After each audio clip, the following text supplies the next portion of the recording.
My guest today is Elizabeth Gaines. Her path began not in science, but in survival.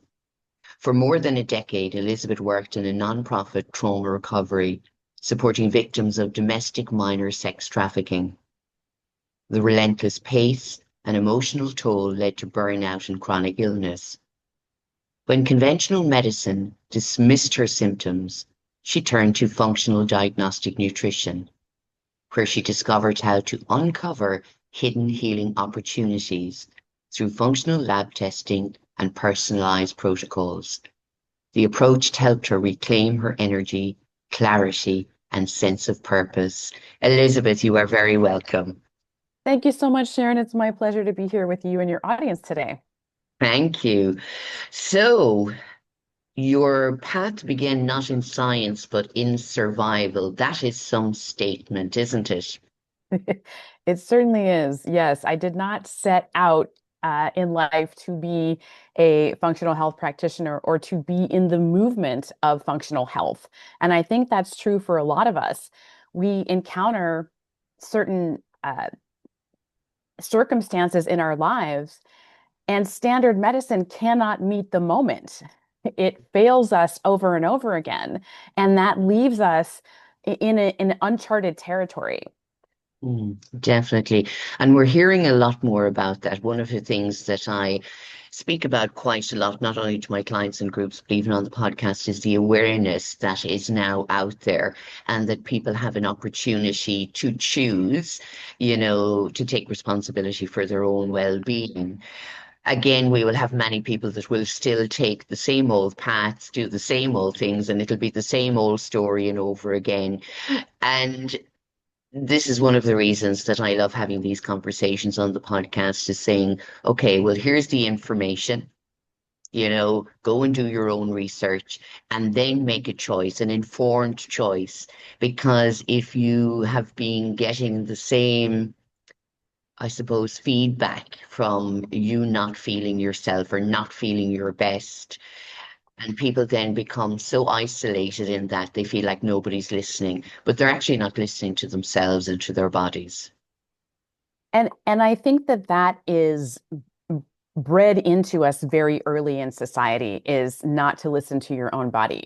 I think, we go to preschool or kindergarten and we say, um, I want to go take a nap right now. And the teacher is like, not now, it's not nap time. Or, oh, I need to go to the bathroom right now. Well, just hold it for another few minutes because I'm not done with this lesson. Mm. Or, I want to like get up and move around right now. No, now's the time for learning. And so I think we learn very early on that our bodies cannot be trusted, that Mm. they're going to lead us astray. And so we turn down the volume on what they're telling us. And what that leads to in adulthood is that a bunch of people who say, I don't know how to exercise. How do I move my body? What does it need now? I need to go to a class or I need to go to a trainer to relearn how to use my own body. So true. So if we come back to you, obviously, again, from your background, working in trauma recovery and supporting victims, I see that quite a lot. And again, as a therapist, I'm going to put my hands up that sometimes we're so busy looking after the needs of everybody else, and we are not really completely 100% looking after ourselves. And we have been trained, I suppose, in society also to keep going. In Ireland, they'd say, keep plodding on, just push through it. And a lot of the times you're going, that wasn't the right thing to do. Pushing through is not a good idea. So when we look at yours and you're supporting others, when did you, obviously the emotional toll is a lot, but when did you really start realizing there was something wrong with you, that you were physically starting to feel burnout? Yeah, I'm happy to answer that question, but I want to go back to something you said before, which I think is really important. When we are in these helping professions, when we are doing emotional labor, what I recognized in myself was that I was inheriting a lot of trauma from being at work every day. But I was dismissing that because in my mind, the victims that I was serving had it so much worse. And so I think I had a rubric in my head that trauma doesn't count unless it's over a certain level of intensity. And I think that a lot of people can relate to that, sort of comparing yourself to others around you and saying, I don't have any right to feel traumatized. I don't have any right to feel um, like like I deserve help, or I deserve a break, or I deserve special treatment, or I deserve therapy because everybody else has it so much worse. And so I think it starts there where the body doesn't care what the level of intensity of trauma is for anyone else. It keeps storing all this trauma that you are encountering over and over and over again. It's bearing the brunt. It it defines trauma in its own way. It defines stress in its own way. And when we are denying that we're actually under stress because we are involved in circumstances where others are under a lot more, that's where it starts. That's where I really started turning down the volume on what my body was telling me. Um, and so it started slowly, like everything. And we as human beings adapt really quickly. So it's hard to identify a falling baseline where you're like, I'm just more tired than I used to be, or I'm having trouble focusing, having trouble being present. And all the messaging around you says that's normal. You're aging, you're getting older, you're in your 30s, you're coming towards 40. Like, this is what it's like. This is just what everybody goes through. Mm. And so I internalized that and I just kept pushing through, pushing through, pushing through. But it got to be so bad that I wasn't digesting food well. I wasn't able to sleep at night, even though I was exhausted. I woke up in the morning feeling like I hadn't rested or recovered at all, like I was worse off than when I went to bed. Mhm. And I couldn't be out of bed for longer than a few hours. And that's when I turned to the doctors, and the doctor said, "This is in your head. You're just depressed." Wow. That is something I think is really a problem worldwide at the moment. That again, life is fast paced. We're told to achieve more, to do it faster, to be more productive, to have targets and goals. And even in our personal lives, that we all should have goals and set goals and dreams and run more and hike more and see the world. And we've forgotten about the joy of rest and the joy of, the, as we call them, the boring days. The boring days actually are a necessity in all of our lives, and we need to be able to switch off. But if we have been programmed and conditioned all of our lives, of course I can understand, and I'm hands up myself, but why other people as well are saying, well, just as you said it, other people have it worse than me. I shouldn't be complaining, but then the body starts aching. And like you said, not able to sleep. So they'll go and they'll get a sleeping tablet to help them to cope for the next day. And they're not feeling better. So then they need something to lift them for their day going to work and to deal with families and their own issues.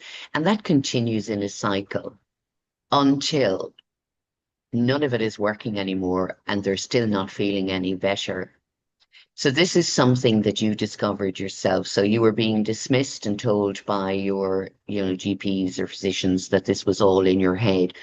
When did you decide or choose to take responsibility for your own well-being?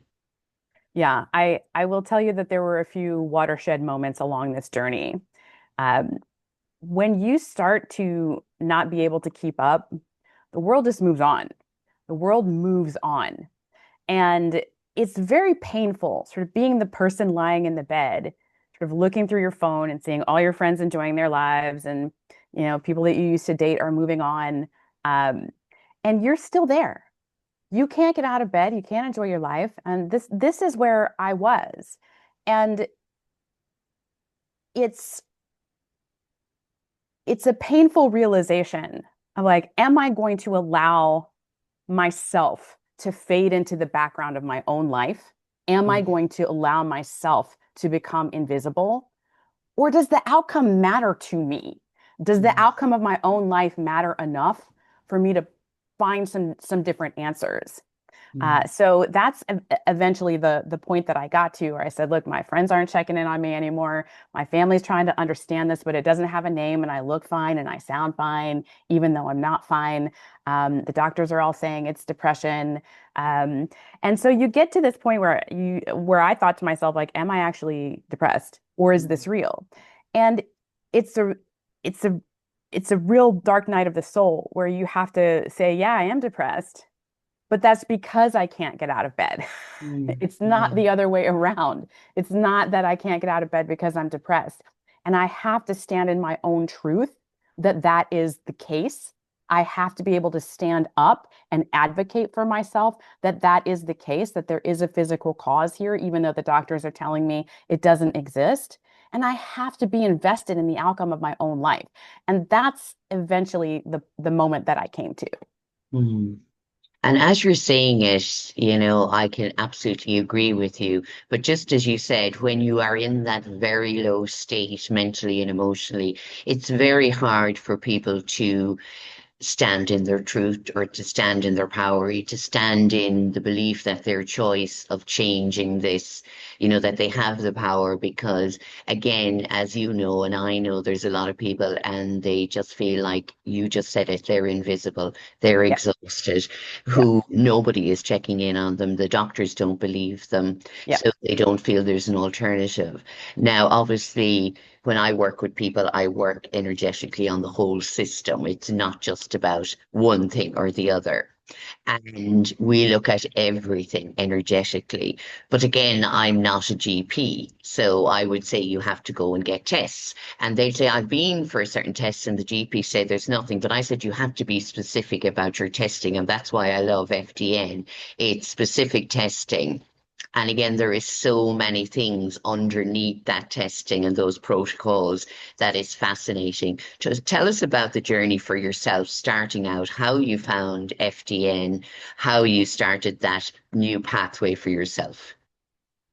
So I chose to go into working with victims of domestic minor sex trafficking because I myself was struggling with self-love.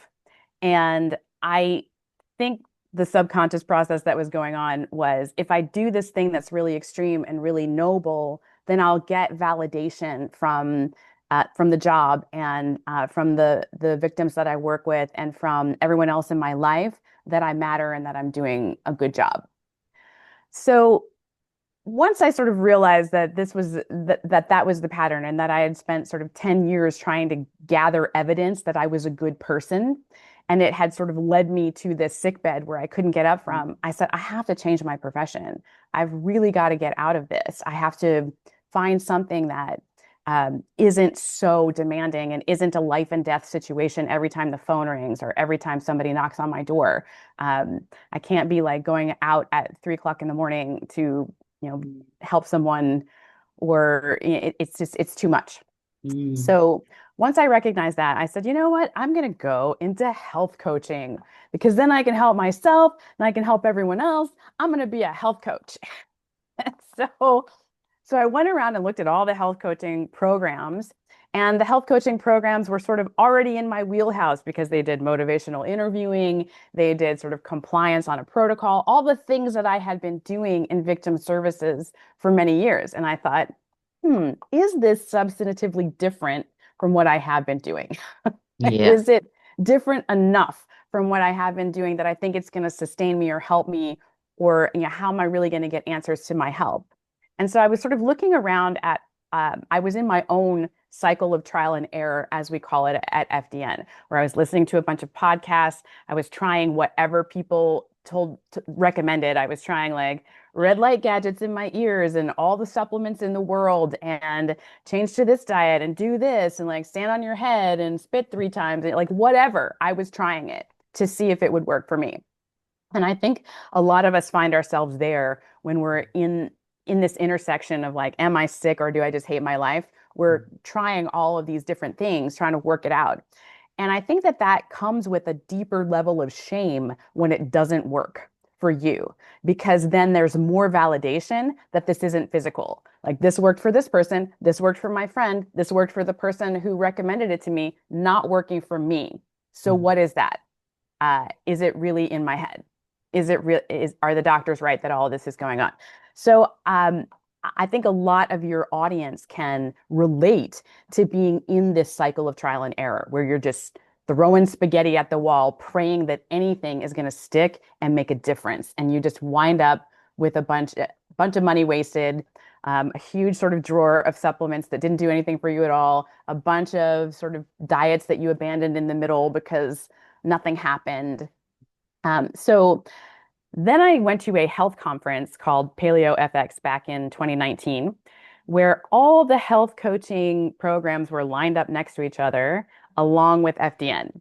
And I was able to look at their curriculum. I was able to talk to their graduates. I was able to look at what they were able to do when they graduated, and far and above. FDN had the most science. FDN allowed us to learn lab interpretation. FDN allowed us to order labs. FDN allowed us to write our own protocols instead of these general health recommendations that most health coaches are imbued with, that are still just chasing the symptom. And then the health coach themselves is in this cycle of trial and error, trying to find the thing that's going to work for that client. Because that two clients can come in with the exact same symptoms, and the same recommendations will not work for them. Yeah. And so that's when I recognized the power of FDN, and I was absolutely sold. Wow. Yeah, just what you said there as well, that trap of wellness, the trial and error, it's so true. And again, we have the labels here, people with asthma, people with whatever. It's like it's the same thing that they're given. Whereas individuals, there is so much more to us, and that what would work for you may not work for me. So that's another thing I love about FTN. It's an individual program for each person, and putting them on the path to their well-being and what works and what's going to work properly for even their, body type, for their blood type, different types of rest, different types of exercise, not just this is what we recommend, do it. It's like this what would work best for you. So you were in awe of FTN, and seeing the graduates, which is a wonderful thing to do, and to be able to see them face to face. So, what was your first step then after meeting them all that day at the conference? So I am not a great decision maker. I am not a great decision maker. So I had to go back to the FDN booth like 15 times. One of our most successful FDNs, Jen Maleka, she was at the booth that day, and I swear she had to talk me off the ledge about 5 times before I eventually signed up. But at the end of the conference on the last day, I signed up. It was the best decision I've ever made. I've never looked back. And that's it for FDN. We don't require prerequisites. We don't have an application process per se. Instead, we open up the course to you. If you think you want to try it, go ahead, and you have 30 days to check it out. And if it's not for you, then you can withdraw and get your money back. And that is our application process. Mm, brilliant. So you applied then, and you did the training with them. That's the certification program. Is that right then, That's Elizabeth? Yeah. correct. Yes. Yeah. So I became an FDN myself. Yeah, I love that. And you know what? I think that's really important for people as well, because it does empower you. You're taking responsibility for your own well-being, but you're actually gaining the knowledge that you can help others afterwards if you choose to do so. So, what were the main things you learned about yourself during the program?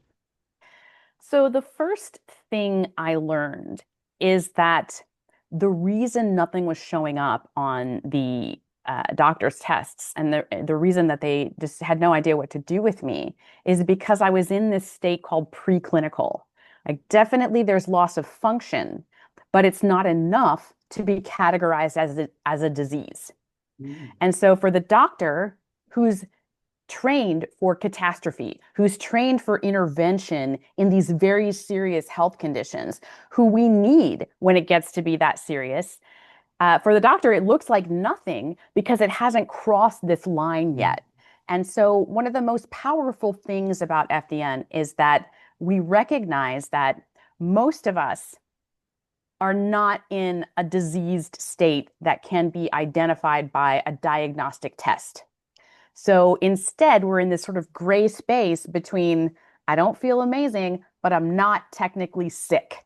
That's where I was living and breathing and frankly dying, was in that space of I don't feel well, but I'm not technically sick. And so using functional labs is a totally different question. A diagnostic lab is asking the question, what disease do you have? And then once I can name it, I know how to treat it. Mm. But for a lot of us who don't have a disease name yet, we're in this preclinical space. And so a functional lab instead asks, where has function been lost and by how much? I don't care about the disease. I don't care about a diagnosis. I don't really care about symptoms. I care where function has been lost. Mm.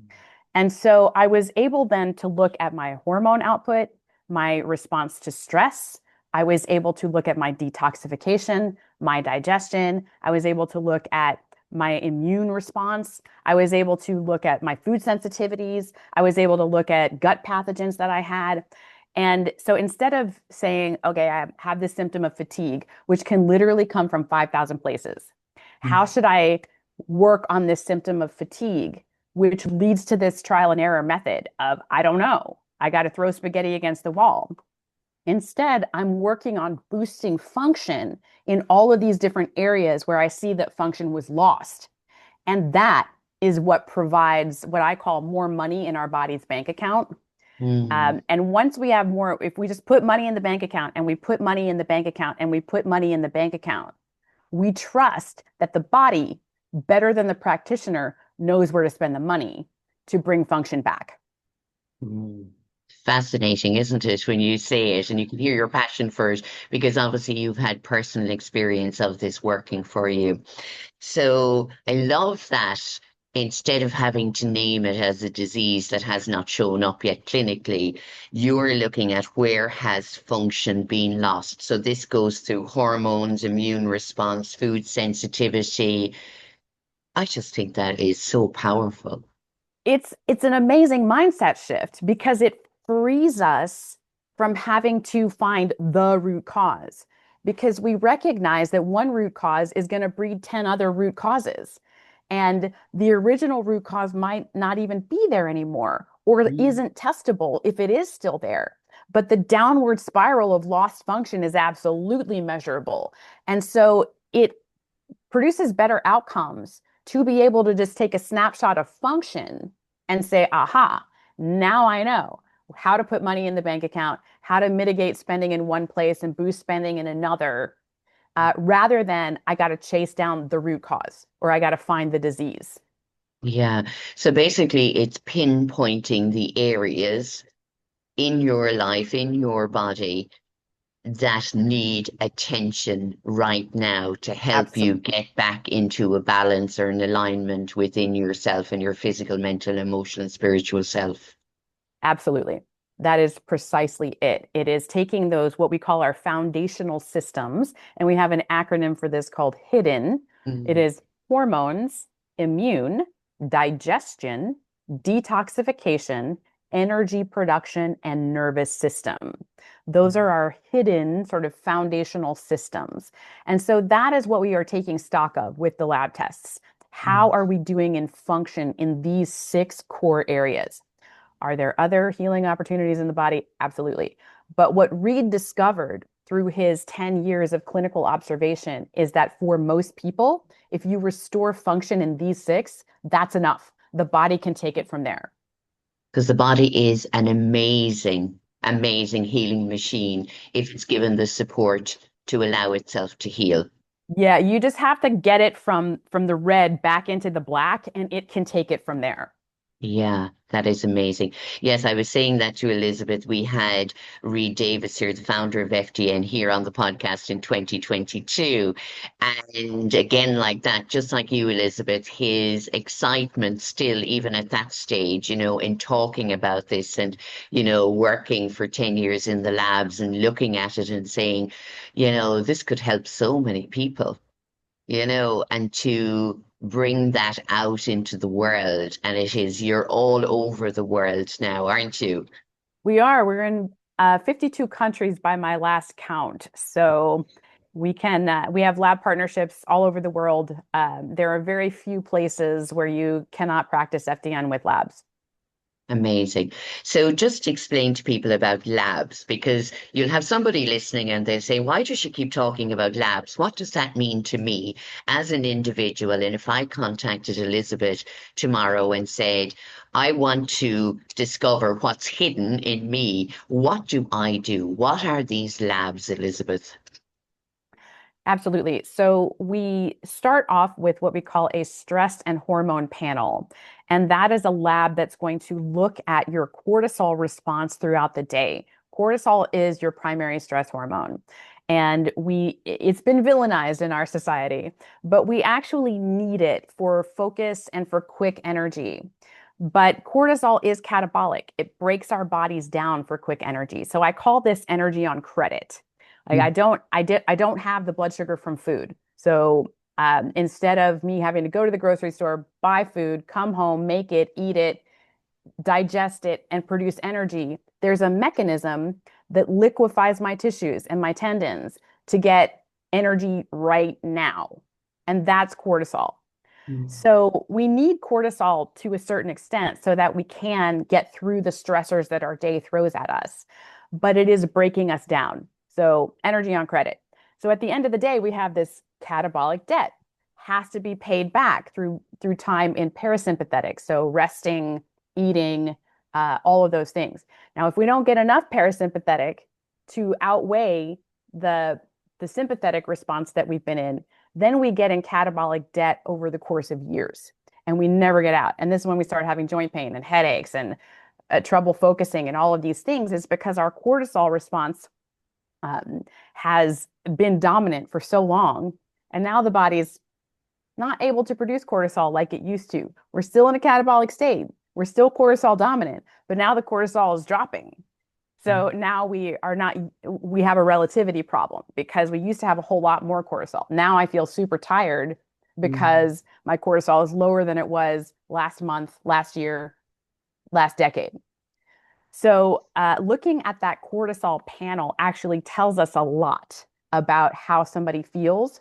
And we have identified 3 phases that one might be in. You might be in the acute phase where you're making way too much cortisol. You might be in the compensatory phase where cortisol is starting to fail and your body is compensating for that. Or you might be in the exhaustive phase where your body's just not able to make it at the appropriate levels anymore and you don't have enough energy to meet your external world and fulfill all of your internal bills. And that's when the body will stop paying the internal bills for long periods of time. And that's when you really start to see loss of function show up. So that's a very informative test. Along with that, we're looking at sex hormones.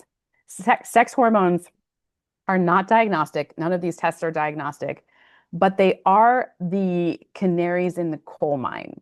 They are sort of the early indicators that the body is too stressed to prioritize reproduction. And so when those sex hormones go down, it's an early indicator that there's a drain on resources and that we need to really look into that. And along with fertility and reproductive ability, those sex hormones really bring joie de vivre. They bring sort of like the joy for life. Like your testosterone, we all have it, is our sort of, I want to go out and crush it today hormone. And so when testosterone starts to get low, you're like, I don't care about crushing it today. I just want to lie in bed and watch Netflix. And, I think I had plenty of those days where I was like, I cannot go out and crush it. I don't even think I can make it out of bed. And so our sex hormones really are that sort of extra money to spend on vibrancy and joy and resiliency and motivation. And without them, life starts to look really bleak. So that also gives us a lot of clinical correlation for people. Then we have a mini organic acids test that looks at how well we're digesting protein. So if you can't digest, then you can't rebuild, no matter your diet. You could be eating the best diet in the world, but if you can't break it down, you can't utilize it. And then we look at how well the liver is doing, keeping up with its toxic load. And generally, what we see is that the liver is way behind. So Mm, there's a long line at the liver of toxins, and that just slows everybody down. And then we look at oxidative stress. So, have the cells been damaged by too much oxidation, which then compromises their ability to do their jobs across all areas of function? mm, Then we look at leaky gut is the sort of proverbial name for it. So, mm, are there holes in your gut that are allowing bigger particles and toxins through and sending your immune system into overdrive and causing a lot of inflammation? Um, if so, and that is the case for most of us, we do have leaky gut just because of the amount of environmental toxins we're dealing with in our diets. mm. Uh, so if that is the case, who has moved into the gut and taken up residence who should not have moved into the gut and taken up residence? And so we do a stool pathogen test to figure that out. Now, for us, pathogens are the result of the problem. They are never what we would say, oh, we found a pathogen. Mm, That's your whole issue. We understand that that's a result of a host that needs strengthening. Um, is that pathogen sapping vital reserve, taking money out of the bank? It is. So we need to deal with it. But that's not the origin of that problem. So we have to deal with the upstream issues as well. And then we look at food sensitivities, as all of us have a couple of sensitivities, and they get worse with leaky gut. Where if we're eating the same things a lot, and most of us do, most of us are mm, rotating between 15, 20 foods. If we're eating those foods a lot, then they get tagged as enemies. And now the body, even if they're healthy foods, the body is spending money out of the immune bank account every time we eat them. And so if we can identify those foods and remove them for a while we're doing the healing, all that money stays in the bank account. mm. Wow. It's just in my head, I'm like, everybody should have these labs done. Every year. Wow. Yeah, yes, yes. It really would be a step in a healthier nation. I agree. I Yeah. agree because we're catching these dips in function before they become disease. Mm. Why is it not then mandatory in hospitals, in GP practices, that tests like these could be done at a very early stage for every person every year to prevent the number of diseases that show up in our hospitals and GP practices, and people have to spend millions and millions in healthcare and pharmaceuticals and everything else. That's a really complex question, Sharon.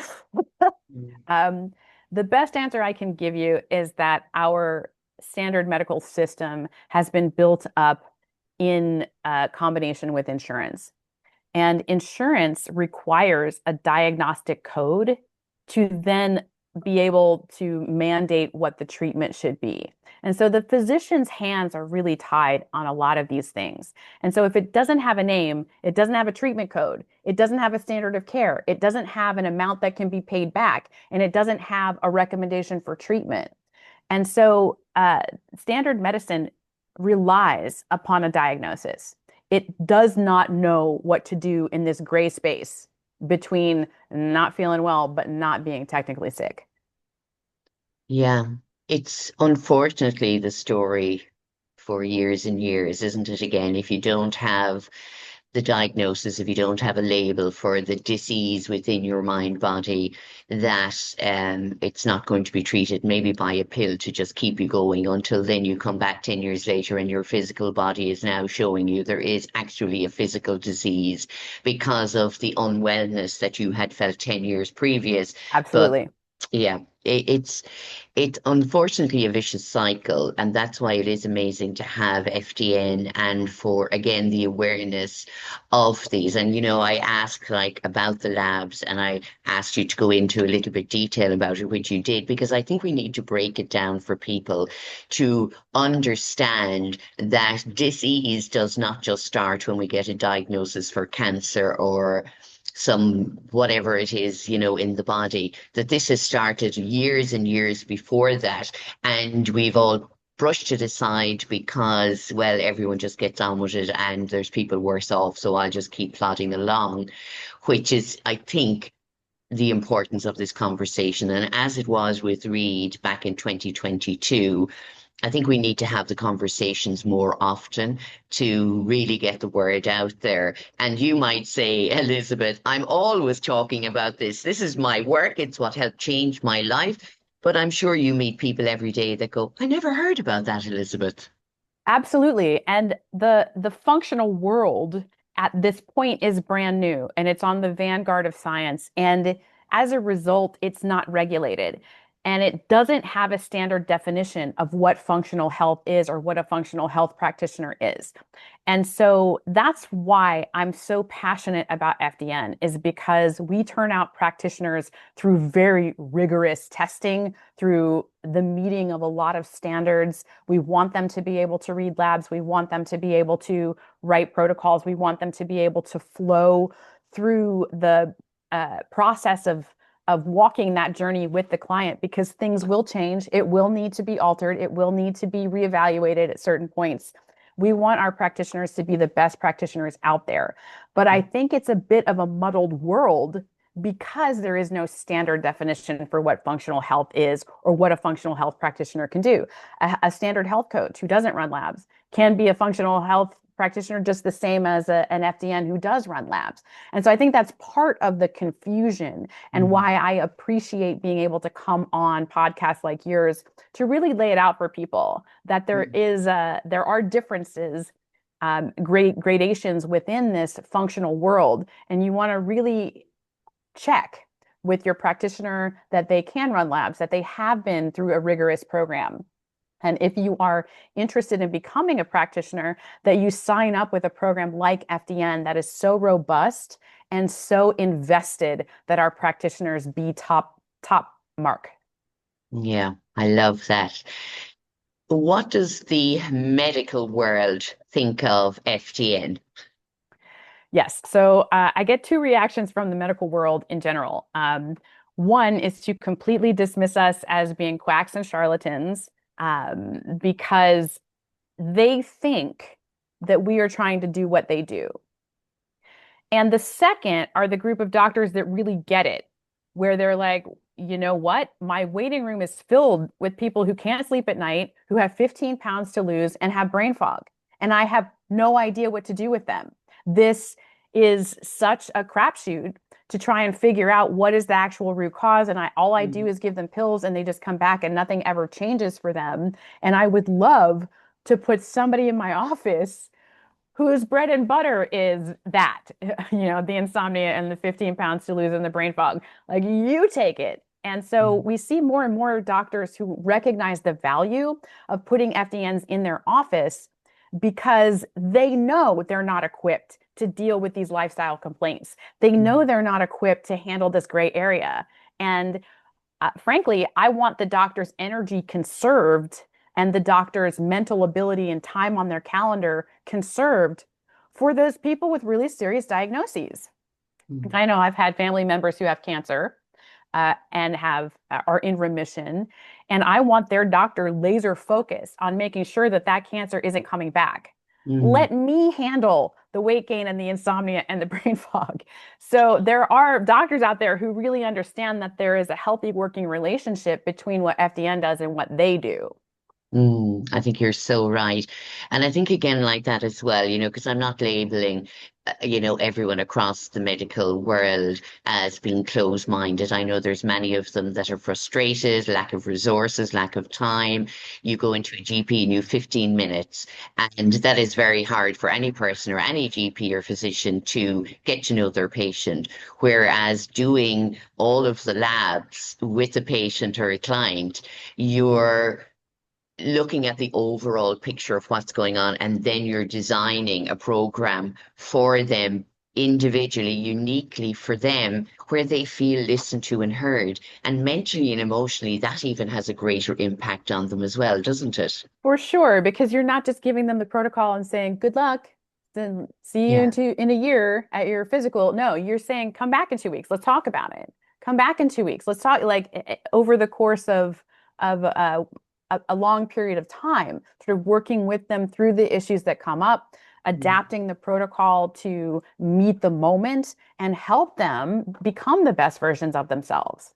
Yeah, absolutely. It's just such a wonderful area, Elizabeth. That's what I feel about it. It's a wonderful area that again, if it could be broadened and it could be in every hospital, in every physician's office. And as you said, it starts to look at issues before they become the real physical issue that then is going to take years of treatment, time, energy, all of that.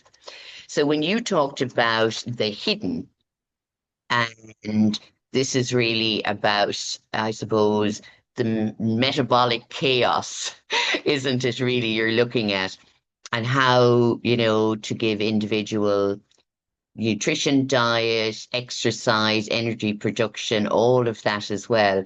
So testing, I just think that's amazing. Testing the hormones, the digestion, production to the cells. I just think all of that individual lab testing is what we all need right now.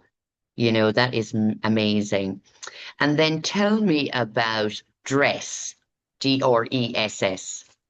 So we love our acronyms at FDN. So DRESS is our protocol.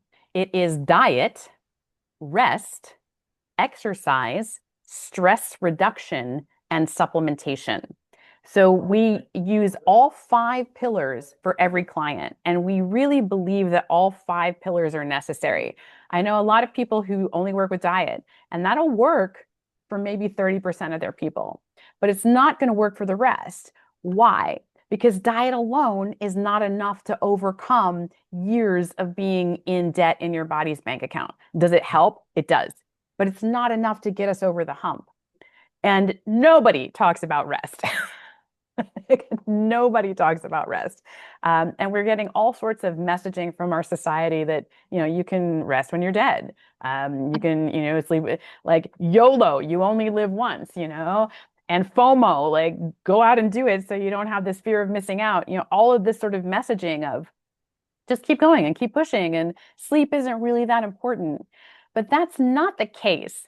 And we don't call it sleep. It's not DSR, it's rest, because it's not just about sleep. It's also about making sure that we're taking downtime during the day, that we're taking appropriate breaks. I think a lot of us have the idea that we should be busy from the time that we wake up to the time that we go to bed. I think this country in particular is built on Puritan values that equate idleness with laziness and laziness with sinfulness, and that we have carried that through. And that I know I felt like if I wasn't producing, then Mm. I'm not of value. And the message here that I think is really important, and that I had to learn the hard way, and that I think a lot of us learn the hard way, is that your life is a gift, and you do not have to pay gifts back. Mm. You do not have to pay back the gift of your life with your labor. I It love that. is, yeah, Love yeah. it, Elizabeth.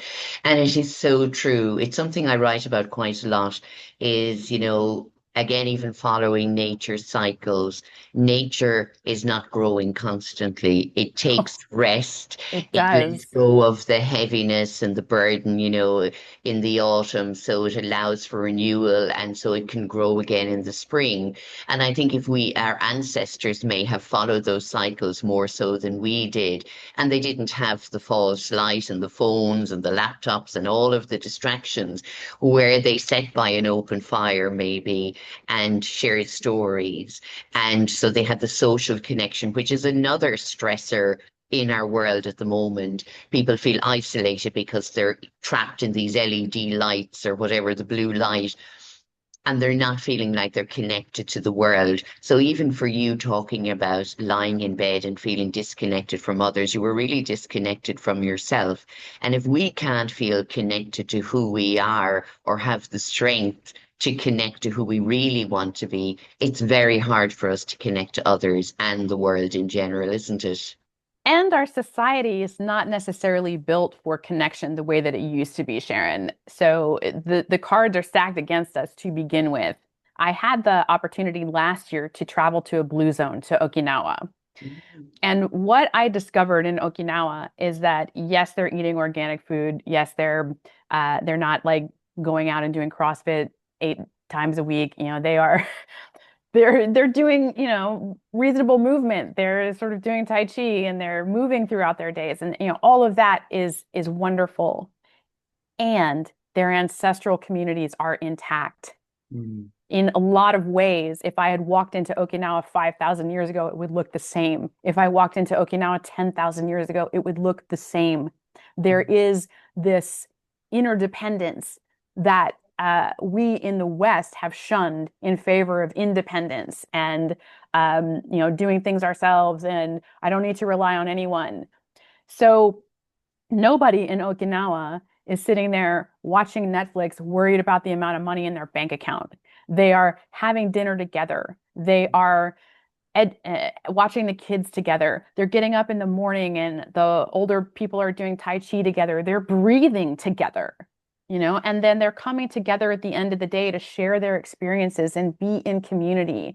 And there is something really human about that that is Mm. lost in Western society, where we value achievement and accomplishment and do it on your own. And everybody has to have their own house and their own dog and their Mm. own children and their own childcare and their own retirement funds and their own car that keep us really stressed out Mm. and unable to come back to the interdependence that has guaranteed our survival for 200,000 years.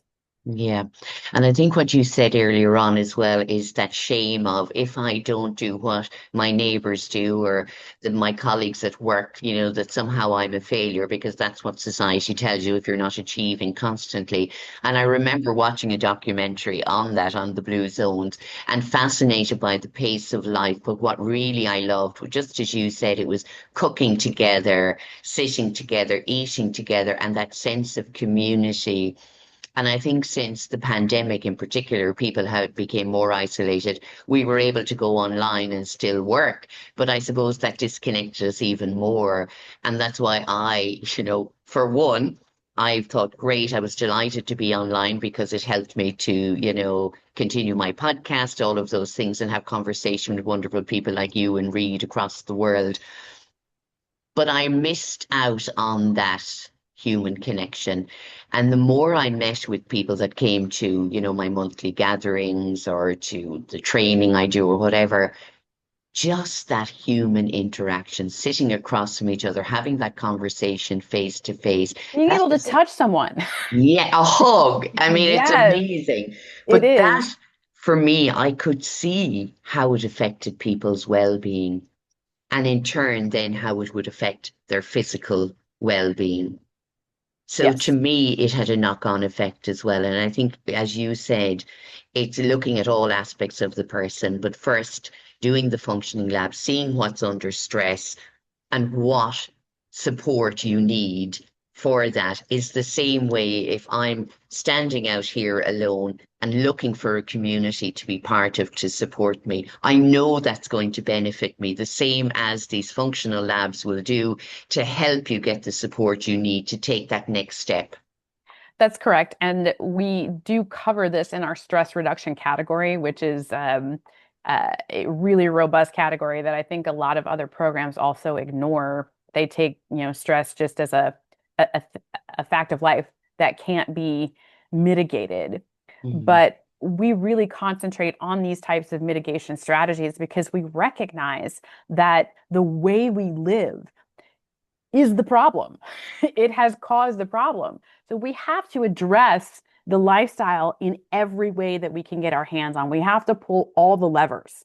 Mm. Otherwise, we're not going to have enough juice to overcome the amount of debt that we've gotten ourselves into. Yeah, it's fascinating, Elizabeth, and there is so much more. But I have to get on to the training side of it because you're a Please, yes. director of education and you do the mentor development of functional health certification programs.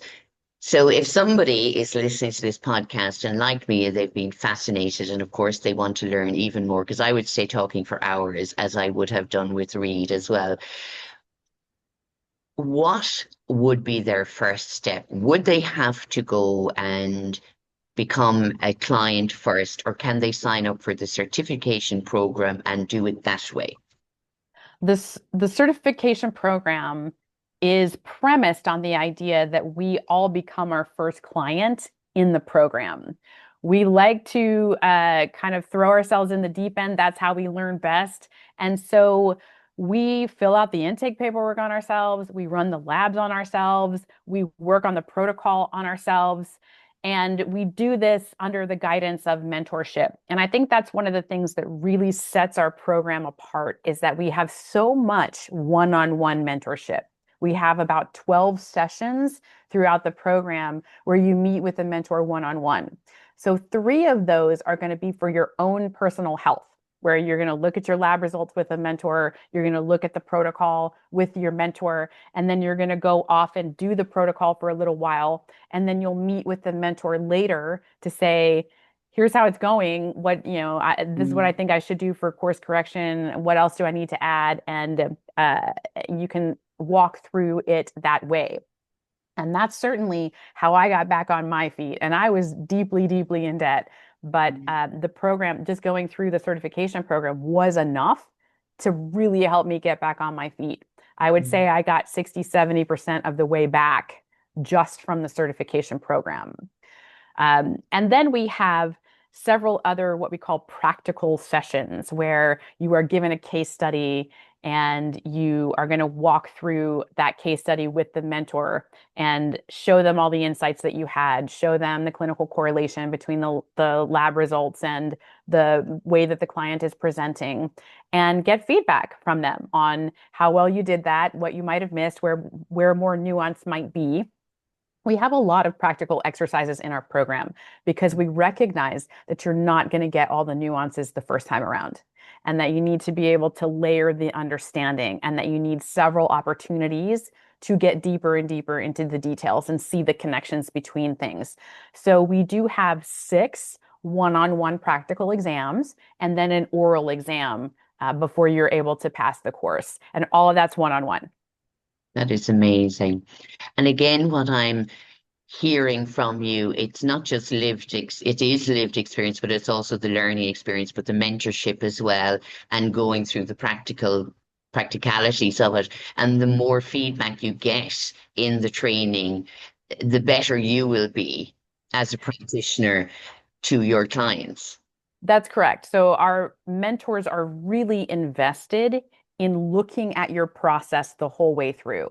How are you thinking about things? Where are things missing within that thought process? How do you deal with change and adaptation? How are you meeting the challenges of each of these clients? And what is the type of process that you're uh, uh, progressing in, and how is your critical clinical thinking coming along? And so the mentors have a real eye on that, and that's why we have so many practicals, is to really ensure that we're turning out the best practitioners in the market. I love that. So you have practitioners all over the world, which is wonderful and growing from day to day, which is brilliant. But if any of my listeners are interested in it, they can go on you, which you've given us a free gift, which we thank you for, and I'll be putting the link up. So that is fdntraining.com/. Sharon Fitzmaurice, and it's a free webinar, step by step, overcome unwanted health issues. So that will give everybody kind of an idea of, after listening to this conversation, getting a closer look. But then if they wanted to really go further, what would their next step be, Elizabeth? So I would definitely recommend listening to the free gift. Um, we did a 5-day webinar, which we internally call 5 labs in 5 days. And so what that is a condensed version without all the Q&As of every presentation that was done in that 5-day period. So it was one client all the way through, one lab per day. So there's a lot of really good explanation on each of the labs and walking through it with the same client. So that's really going to highlight the methodology and how we do things That's really going to highlight the philosophy and how things come together, why we do the labs we do, how they all talk to each other, and how that informs a protocol in the end. So I would really, really get on that free gift. It's an in-depth look at our methodology. If you do that and you love it, then come sign up with us. All you have to do is come sign up. You can talk to a course counselor if you would like. There's no issue with that. But you can also just go on the website and sign up, and you are free to start. So we don't require an application process. We don't require any prerequisites. And you have 30 days to be in the course to decide whether or not it's for you. How long does the training take? So the training is self-paced. We have 17 modules to get through. So it is quite robust. It's about 50 hours of content. And our average time to complete it is around 9.5 months at the moment. But this is people who have full-time jobs, people who have families, and they're doing it as they can, kind of piecemeal all the way through. But it's not a cohort situation where you have to wait a week for the next module to come out. You can go to the next module as soon as you finish the last one. You can do it in a self-paced way. And then the last module is where you have all of your practical sessions with a mentor. And we do ask that you put a week in between those so that you can incorporate the feedback from the last one as you're preparing the next one. So that takes about 2 months to get through. But up to that point, it is entirely self-paced. Amazing. Thank you so much. I think there's definite interest in the world now for something different. So much more. Yeah, I see it growing every year. It's really, really exciting. Yeah. So again, if we look back to Reed and going around and wondering about the planet and how it's been affected, and then thinking, but how are we as humans being affected? He's such a visionary.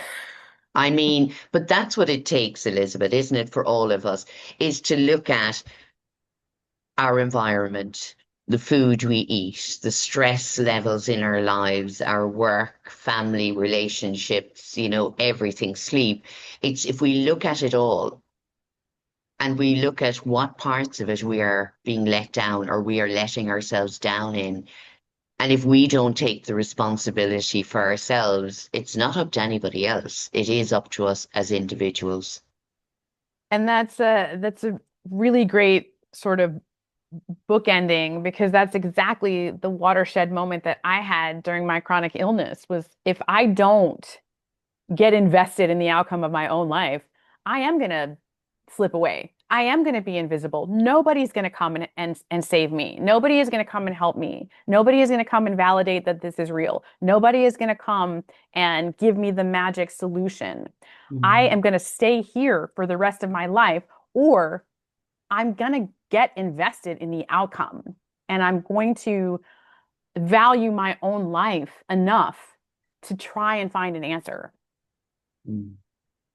Well, I am so glad that you did and that we got this opportunity to have this conversation on the podcast today, Elizabeth. You are very passionate about your work and your training, and I can see why, because it has helped you to be here now and to be living your life to the best of your ability in life. And you can see that and going to help others and educate others in taking responsibility for their well-being. I can wish you only the best in your work and everybody that you work with to help and support and to train. Thank you, Well, Elizabeth. thank you so much for having me, Sharon. It's been a pleasure to be here. So that has been Elizabeth Gaines. And as I said, I will leave the link to the free webinar. Please do listen to it and check out ftntraining.com. And if you want to find out more or contact Elizabeth, breakthroughburnout.com. And you can find her on LinkedIn, Facebook, Instagram, and I will have all of the links there for you to check out. That has been, again, an inspiring podcast conversation for me because, again, in our own lives, looking at ourselves, but looking at people we love, people in our world that we're connected to, and we see them struggling, and sometimes you're not sure how to support them. And I think if we all said, I heard a conversation on the Sharon Fitzmaurice podcast the other day, maybe it's something that could help you. That might be a start, and it could be the start of an amazing journey in their own well-being. Absolutely. And one thing I always think about as I'm in this line of work is that because we are addressing these things before they become diagnoses, before they become diseases, we'll never have any idea how many lives we save, but that is what is at stake. It really is someone's life. And that's what makes this work so satisfying. I love that. Amazing. So really it's investing in your own life. And there is nothing as valuable as that while we're here living it. Absolutely. Absolutely. The most profound form of self-love is investing in your health. Absolutely. Elizabeth, thank you so much. I really appreciate everything that you have shared with us today. And as I said, I wish you every success in your future. So thank you, everybody. You've been listening to the Sharon Fitzmaurice podcast with Elizabeth Gaines, FDN. And I want to thank you for your interest in these conversations. And if you have found this helpful, I'd ask you one thing, to share this with a friend or a friend group or a family member.